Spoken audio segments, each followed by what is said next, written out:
ในวันที่ 14 พฤศจิกายน 2025 ที่มหาวิทยาลัยแห่งชาติได้มีกองประชุมสัมมนากลเกี่ยวกับการค้นคว้าวิทยาศาสตร์สังคมลาวครั้งที่ 1 และการพัฒนาพื้นฐานโครงสร้างในลาวบรรดาประเทศที่กำลังพัฒนาโดยการสนับสนุนจากบริษัทน้ำและไฟฟ้าสากลแห่งสาธารณรัฐประชาชนจีนสาขาประจำลาว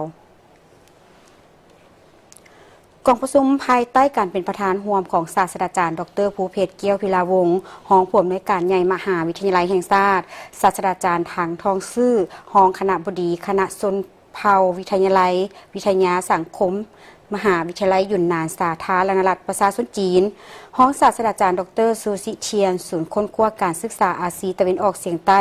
มหาวิทยาลัยเซี่ยเหมยสมาชิกสภาของสมาคมจีนเพื่อการศึกษาอาซีตะวันออกเฉียงใต้ผู้ต่างหน้ารัฐวิสาหกิจจีนรองศาสตราจารย์ปริญญาเอกนางสมคิดบุริดำรองหัวหน้าคณะวิชาคณะวิทยาศาสตร์สังคมมหาวิทยาลัยแห่งชาติซึ่งมีผู้เข้าร่วมที่มาจากสาธารณรัฐประชาชนจีนอังกฤษต่างหน้าจากบรรดากระทรวงและแขนงการที่เกี่ยวข้องทางภาครัฐและเอกชน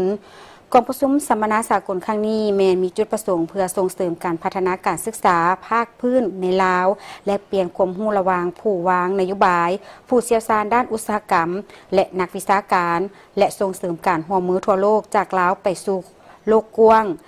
การพัฒนาพื้นฐานโครงสร้างได้มีบทบาทสำคัญในการหันเปลี่ยนชนบทและภาคพื้นนี้พื้นฐานโครงสร้างที่ได้รับการปรับปรุงได้สุกนิ้วการเติบโตทางด้านเศรษฐกิจและเปลี่ยนแปลงแบบประสบการณ์การดำรงชีวิตในบรรดากลุ่มคนหลากหลายในลาวและภาคใต้ของโลกพื้นฐานโครงสร้างถูกพิจารณาว่าเป็นข้อต่อเพื่อเสริมขยายความยืดหยุ่นทางเศรษฐกิจและอำนวยความสะดวกในการหันเปลี่ยนภาคพื้นที่ยืนยง